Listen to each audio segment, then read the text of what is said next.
कहेलू बनावे के खेसारी जो सुपोटी सब बात देख लो ना खेल के नौकरी 1000 के बढ़वे जवानी बा करोड़ के तोहरे आ जाए हो कर जाऊं काम काज छोड़ के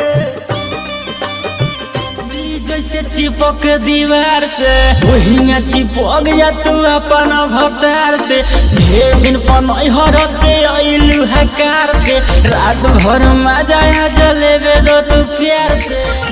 मटका भारी फूट जावेगा रे थोड़ी हलवे हलवे